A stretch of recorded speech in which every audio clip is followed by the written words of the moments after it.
남편과는 어린 시절부터 알고 지내던 사이입니다. 친한 오빠 동생으로 지내다가 남녀 사이로 발전한 경우예요. 특별한 계기가 있었던 건 아니지만 제가 힘든 순간마다 옆에 있어준 사람이 남편이더라고요. 제가 그 사실을 깨달았을 때쯤 남편이 먼저 사귀자고 고백을 해왔고 이후로 저희 관계는 남녀 사이로 급속도로 달라졌지요. 다른 연인들처럼 때로는 다투기도 했지만 큰 문제 없이 인연을 만났어요. 둘 다 적지 않은 나이였기 때문에 사귀면서 결혼 이야기도 종종 나눴었고요.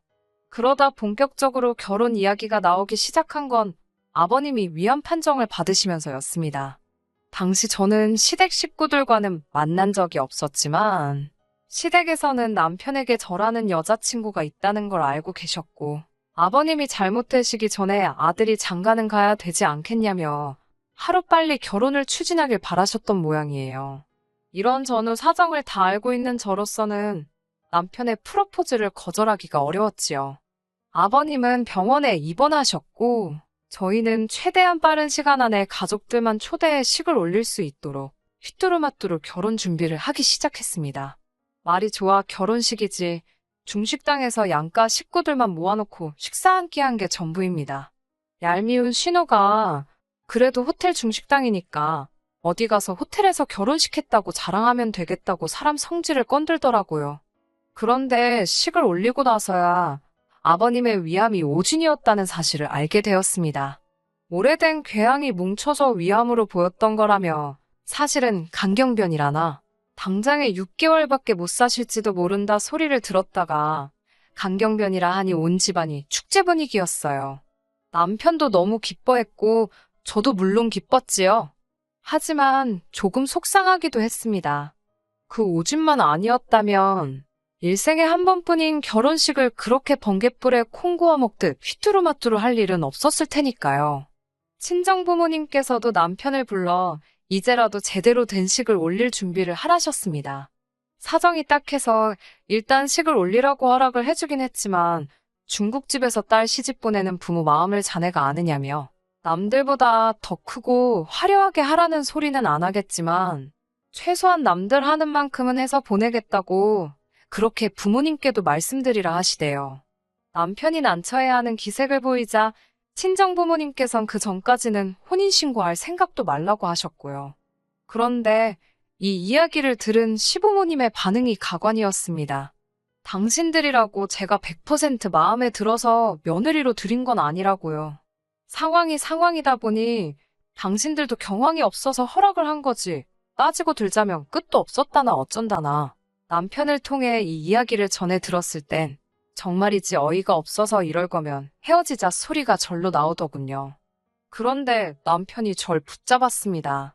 부모님을 모시고 살 것도 아니고 저희 부모님이 먼저 혼인신고를 가지고 해라 마라 소리를 하시니까 시부모님도 속상하고 서운해서 그렇게 말씀하신 거라며 우리가 이해해 드리자고요. 솔직히 시부모님께 서운한 마음이 들었지만 이후로도 남편이 제 마음을 달래주려고 몇 차례고 성의껏 사과를 해왔기 때문에 당시에는 그래도 남편은 정신이 똑바로 박혔구나 싶어서 헤어지지 않았습니다.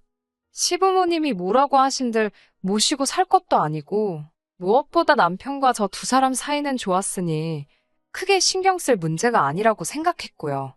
그렇게 신혼생활을 시작했습니다. 대출까지 받아서 들어온 전셋집을 비워두는 것도 아니다 싶어서 식은 내년에 올리고 일단 살림부터 시작한 거지요. 그런데 같이 살기 시작하니까 이 남자가 내가 알던 사람이 맞나 싶은 순간이 여러 번 발생했습니다. 뭐 양말 뒤집어 벗어놓고 이런 수준이 아니고요. 사귀는 내내 저는 남편이 시부모님과 통화하는 꼴을 본 적이 없습니다. 그래서 전형적인 무심한 아들이라고 생각했고요. 그런데 저한테는 일주일에 3번은 전화를 드리고 2주에 1번은 어머님 아버님과 만나 맛있는 것도 먹고 어디 구경도 시켜드리고 그러기를 바라더라고요. 처음에 남편이 아무렇지 않다는 듯 그런 이야기를 꺼내는데 너무 황당하더라고요. 제가 웃으면서 내가 전업주부면 그렇게 하겠지만 나도 오빠처럼 회사를 다니지 않냐. 그건 어려울 것 같다고 딱 잘라서 말했습니다. 그러자 남편이 한다는 말이 전화통화를 뭐 1시간씩 하라는 것도 아니고 그냥 안녕히 주무셨냐? 몸은 건강하시냐? 그런 것만 여쭤보면 된답니다. 제가 알다시피 아버님이 어쨌든 죽을 고비를 넘기지 않으셨냐면서 며느리가 신경 써드리면 좋아할 거라나요. 어이가 없어서 제가 그게 무슨 죽을 고비냐고 모진이었는데 그러자 남편이 아버님 자신을 포함해 온 가족이 아버님 돌아가시는 줄 알고 얼마나 심적으로 힘들었는지 아냐며 저더러 저는 안 힘들었는지 아무렇지도 않았는지 묻더라고요. 당연히 걱정했고 속상했다. 하지만 오진이라지 않냐. 그러면 다 잘 된 거 아니냐. 했더니 남편은 고개를 절레절레 흔들더니 저더러 실망이라면서 어쨌든 앞으로는 신경 좀 써드리랍니다. 하지만 제가 결정적으로 남편과 갈라서기로 결심한 건 단지 이런 이유 때문은 아닙니다. 만약에 어머님 아버님이 저를 며느리로 딸 같은 며느리 뭐 그런 건 거창한 것까지도 바라지도 않았고요. 그저 며느리로만 제대로 인정해 주셨어도 이렇게 진흙탕 싸움까지 가지는 않았을 겁니다. 남편이 원하는 만큼은 아니었겠지만 그렇다고 제가 시댁이라고 무시한 건 아닙니다. 적어도 한두 달에 한 번은 산으로 둘러 모시고 나갔고 남편이 말하는 안부 전화도 생각날 때마다 한두 번 정도씩 했습니다. 하지만 그런 건 아무 소용도 없더라고요. 어머님 생신 때 있었던 일입니다. 사실은 경기도 외곽에 유명한 한정식 집이 있다길래 그쪽으로 모시려고 했는데 어머님 말씀이 원래 며느리 들어온 첫 해에는 며느리한테 생일상을 받는 거라고 하시더라고요. 저는 그런 이야기는 듣도 보도 못했고 친정부모님도 그런 게 어딨냐고 하셨지만 친정어머니께서 굳이 밉보여서 좋을 게 뭐가 있겠냐며 일단 이번에는 챙겨드리라 하시대요. 그래서 친정어머니의 도움을 받아 갈비찜도 하고 잡채도 하고 미역국도 끓이고 정작 저는 친정부모님께 그렇게 해드려 본 적이 없는데 어머님 생신상 차리는데 친정어머니에게 손을 빌렸으니 어찌나 죄송스럽던지요. 그런데 그런 제 속도 모르고 남편이란 인간은 다음에 아버님 생신 때도 장모님께 부탁드리면 되겠다며 좋아하더라고요. 어이가 없어서 그럼 당신은 우리 엄마 생신 때 어머님한테 도와달라고 해서 상 차려줄 거냐 하니까 그게 무슨 소리냐입니다. 사위가 왜 장모님 생일상을 차리냐고요. 며느리야 여자니까 하는 거고 자기는 사위고 남잔데 그런 걸 어떻게 하냐고 해서 솔직히 남편이 저희 부모님 생일상을 차려드렸으면 하는 그런 기대는 원래도 없었고 이건 뭐 한마디 싸붙일래도 말귀를 알아들을만 해야 싸붙이지 끝도 없겠다 싶더라고요. 한심하게 한번 쳐다봐주고는 웃기지 말라고 했어요. 어머님 생신이니까 한번 해드리는 거지 돌아오는 아버님 생신부터는 외식을 하던지 아니면 신우한테 차리라고 하라고요. 남편이 그런 게 어딨냐고 아버님도 며느리가 차려주시는 생일상 기대하실 텐데 어쩌고저쩌고 떠들어대는데 대꾸도 안 했습니다. 그리고는 이튿날 어머니가 해주신 음식들 바리바리 싸들고 시댁으로 향했어요. 남편이 말하길 신우 남편은 선약이 있다고 안 온다고 했답니다. 무슨 선약인데 장모님 생신에도 안 오냐고 물으니 남자들끼리 낚시를 가기로 3주 전부터 약속을 해놨어서 못 온다더래요. 어이가 없어서 어머님도 아시냐 뭐라고 안 하시냐고 물으니 별로 신경 안 쓰시는 눈치랍니다. 말이 나와서 말이지만 저희 어머님께서 신우 남편 그러니까 사위한테는 아주 꼼짝을 못 하세요. 이제 다 끝난 마당에 제가 못할 말이 뭐가 있겠어요? 신우는 혼전 임신으로 결혼을 했습니다. 문제는 아이 아빠였어요. 당시 신우는 5년이나 사귀던 남자가 있었는데 아이 아빠가 그 남자가 아니었거든요. 어떻게 아이 아빠를 판명해냈는지는 모르지만 언뜻 듣기로는 나이트에서 만났답니다. 신우 남편은 저희 남편보다도 한참 어려요. 그러니 양쪽 집안이 완전히 뒤집어졌었답니다. 저희 아버님 어머님은 딸을 미혼모로 만들 수는 없었으니 빨리 결혼하라고 난리를 치셨지만 정작 애 아빠란 사람은 신우한테 속아서 잠자리를 가진 거라며 절대로 결혼은 안 한다 버텼다고요. 실제로 신우가 나이를 8살이나 속였답니다. 나이트 조명도 어둡고 술도 들어갔으니 안 걸릴 줄 알았다나요. 아무튼 결국엔 아버님 어머님이 그 남자 쪽 부모 앞에서 딸 받아달라고 무릎까지 꿇었답니다.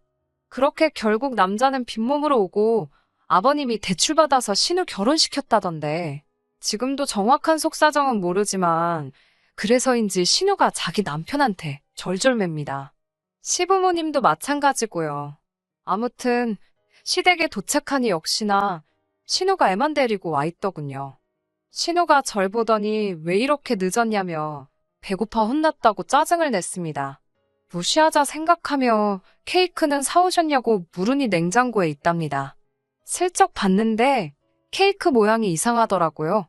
살짝 열어보니 벌써 누가 손을 댄 거예요. 남편도 보더니 케이크가 왜 이러냐고 먹던 거냐고 신우한테 물었고, 그제서야 신우가 자기 딸이 배고프다고 해서 한 조각 잘라 먹였답니다. 어이가 없어서 한숨이 저절로 나오대요. 누가 그러더라고요? 꼴 보기 싫은 사람은 꼴 보기 싫은 짓거리만 한다고. 신우가 딱 그랬지요. 제가 그래도 그걸 먹이면 어쩌냐고 하니까 이번엔 어머님이 나서서는 애가 배고파서 먹였다는데 뭘 그렇게 예민을 떠냐입니다. 남편도 냅두라는데 솔직히 그런 상황에서 제가 무슨 말을 하겠어요. 그저 속으로 예, 마음대로들 하세요 하고 말았지요. 그리고는 상을 차리려고 부엌에서 제가 해온 음식들을 꺼내놓기 시작했습니다. 그런데 신우가 어슬렁어슬렁 부엌으로 들어오더니 이번엔 제가 잘 차려놓은 음식들을 맨손으로 집어먹기 시작하더군요.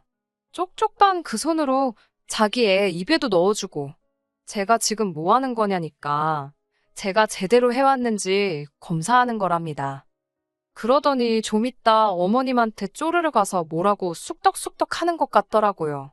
어머님께선 알겠다 하시더니 저더러 그릇에 꺼내놓은 음식들 다시 다 포장하랍니다.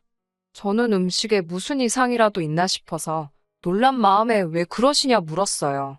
그러자 어머님께서 하신다는 말씀이 신우가 너무 맛있어서 집에 가져가고 싶다고 그랬답니다. 신우 남편이 좋아할 것 같다면서요. 그러면서 덧붙이시기를 제가 해온 음식은 전부 신우 싸주고 우리는 그냥 나가서 먹잡니다. 그리고 다음에 또 해오래요. 속도 상하고 동시에 어처구니가 없어서 이번만큼은 그냥 못 넘어가겠더라고요. 참다 못한 제가 속사포처럼 속에 있는 말을 쏟아냈습니다. 제가 좋은 대로 모시겠다 했을 땐 무조건 며느리한테 생일상 받으셔야 한다셔서 회사에 연차까지 내가면서 다 만들어 왔더니 신우 주신다는 게 말이 되느냐고요. 그러자 어머님이 저더러 그게 억울하냐입니다. 어차피 당신 먹으라고 해온 음식이면 당신이 먹던지 똥을 닦던지 동네 거렁뱅이한테 주던지 신경 쓰지 말아야지. 뭐 얼마나 생색을 내고 싶어서 이러는 거냐고요.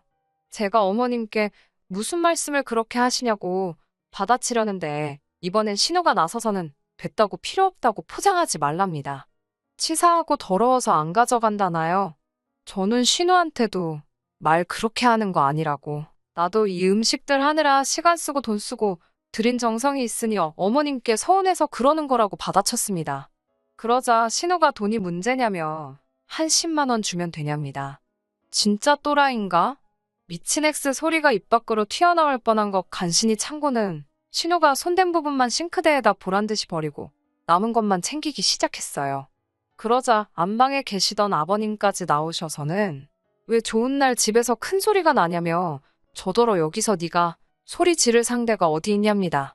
생일상 한번 차리라니까 아주 집안을 쑥대밭을 만들어 놓는다면서 남편까지 저더러 왜 이렇게 일을 크게 만드냐는데 그땐 정말 서럽더라고요. 그런 제 속도 모르고 남편은 빨리 어머님이든 신우한테든 가서 미안하다고 사과하랍니다. 저는 남편한테 이렇게 말을 잘하면 아까 네 누나가 헛소리 할 때나 한마디 하지. 그땐 어디 별나라 가 있었냐고 소리를 내지르고 먼저 집으로 와버렸네요. 그리고는 집에 먼저 왔는데 생각할수록 분하고 괘씸하더라고요. 더 열받는 건 남편은 그 와중에 기어이 시댁에서 밥을 먹고 왔다는 거예요. 아주 꼴도 보기 싫어서 본체만 제 방에 들어왔는데 남편이 따라 들어오더니 똑같은 소리를 또 하기 시작했습니다.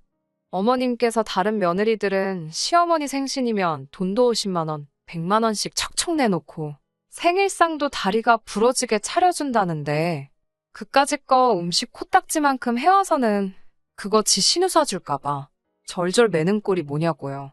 솔직히 남편이 그래도 제 편에서 서줬다면 제가 그렇게 감정적이진 않았을 거예요. 하지만 남편까지 저더러 숙이고 들어가라니 더 말해서 뭐 하겠나 싶더군요. 이후로 며칠 동안 남편과는 냉전 상태로 지냈습니다. 그렇게 한 2주쯤 지났을까요? 당연시 시부모님께 드리던 전화도 안 했고 찾아가는 일도 없었지요. 그런데 어머님이 웬일로 먼저 연락을 해왔습니다. 안 받으려고 했는데 혹시나 사과하는 전화일 수도 있다고 생각해서 전화를 받았어요. 전화를 받으니 대뜸 당신한테 뭐 할 말 없냐십니다. 무슨 말을 하는 건지 모르겠다고 지금 어머님이 전화를 거신 거 아니냐고 물으니까 저더러 사과 안 할 거냐고 묻더군요. 당신 생일도 망쳐놓고 신우한테 사가지 없게 행동한 거 반성 아직 다 못했냐고요. 제가 할 말이 없어서 아무 대꾸도 안 하고 있으니 어머님은 당신 좋을 대로 해석을 하셨습니다. 제가 너무 죄송해서 말을 잇지 못한다고 생각하신 모양이었어요. 그러면서 하시는 소리가 신우네 시어머니 생일이 2주 후랍니다. 그런데 너도 알다시피 신우가 음식 솜씨가 좋지 못하지 않냐면서 저더러 가서 신우네 시어머니 생일상을 차려주라는 거예요. 어이가 없어서 어머님께 지금 무슨 이야기를 하시는 건지 아시냐고 물었습니다. 그러자 어머님께선 네 신우 마음에 안 들고 싶냐입니다. 신우한테 점수 좀 따야 하지 않겠냐고요. 제가 신우한테 점수를 왜 따냐고 어이가 없어 되물으니 어머님도 마땅한 대답이 없으셨는지 잠깐 멈칫하시더라고요. 듣다 못한 제가 어머님께 억지 쓰지 마시라고 그러고는 전화를 끊었습니다. 그날 밤 남편과 아주 한바탕 했습니다. 남편은 자기 어렸을 때 누나가 얼마나 잘해줬는지 너는 모른다면서 자기 누나가 없었다면 자기도 지금 이 자리에 없을 거래요. 그래서 알겠다고 신우가 너한테 잘해준 거 그러니까 너도 앞으로 신우한테 잘하라고 했습니다. 평소엔 그래도 오빠 소리는 꼬박꼬박 했는데 너무 짜증나게 구니까 오빠 소리도 안 나오더라고요. 남편이 저더러 말귀를 못 알아듣냐고 악을 쓰길래 너야말로 왜 이러냐고 나를 부려먹지 못해 안달이냐고 소리를 질렀습니다. 그러자 자기는 저한테 바라는 거 없답니다. 자기 부모님 공경하고 자기 누나한테 잘하고 이 집안이 화목하기를 바라는 건데 왜 그걸 못 맞춰주냐고요. 저도 결국 울분이 차올라서 어머님 아버님이랑 신우가 나한테 말막하고 경우 없이 굴 때는 가만히 입 쳐다물고 있더니 왜 나한테만 숙이라고 난리냐고 난 그렇게는 못한다고 악을 썼어요. 남편이 저더러 질린다며 그만 살잡니다. 그러면서 한다는 소리가 제대로 식 올렸으면 큰일 날 뻔했다나요? 누가 할 소리냐고 받아쳤습니다. 결국 그 길로 제 짐 챙겨서 친정으로 나왔어요. 대출을 남편 이름으로 받았으니 망정이지 제 이름으로 받았으면 어지간히 속 좀 끓일 뻔했지요. 남편 말대로 제대로 식 안 올린 것도 너무 감사하고 이런 게 조상신이 도와준 건가 싶고 혼인신고도 안 올렸으니 집에 들어간 돈만 돌려받기로 했어요. 애초에 결혼식 급하게 한다고 신혼집도 남편 쪽에서 남편 명의로 구해놨었고 혼인신고를 제대로 된 식 올리기 전까지 미룬다고 했을 때 진명이도 혼인신고 올리고 나서 공동명의 해준다고 해서 일단 저도 신혼집에 혼수만 채워놓았었거든요. 내 돈만 돌려받고 깔끔하게 끝내기로 했는데 남편한테 돈을 좀 천천히 돌려줄 수 있냐는 연락이 왔어요. 신우네 시어머니 생신이 가까웠다고 했잖아요. 거기에 신우 옛날 남자친구가 쳐들어왔나 봐요. 신우 딸이 아무래도 자기 딸 같다고 우겼나 봐요. 신우한테 오래 사귄 남자친구가 있는지 몰랐던 신우 시댁은 찝찝하다고 유전자 검사하라고 난리고 신우는 신우대로 억울하다고 울고불고 좀 불쌍하긴 한데 한편으로 꼬숩기도 하대요. 아무튼 신우네 시댁 모인 자리에서 아주 한바탕 난리가 났었고 원래도 신우를 워낙에 마음에 안 들어 했던지라 그 자리에서 이혼당했다고 하더라고요. 신우 결혼할 때도 시댁에서 온갖 비용을 다 해줬는데 그것도 거의 다 대출이었다 보니 당장 위자료 내줄 돈이 없었던 거예요. 급한 대로 그걸 남편이 내주게 되었는데 남편도 신혼집을 급하게 구한다고 샀던 집이 요즘 부동산 시장이 엉망이 되면서 들어간 돈도 제대로 찾아올 수 없는 상황이 돼버린 거예요. 그래서 저한테 줘야 할 돈으로 일단 신우 위자료부터 해주면 안 되냐고 묻길래 나랑 신우 이혼당하는 거랑 무슨 상관이냐고.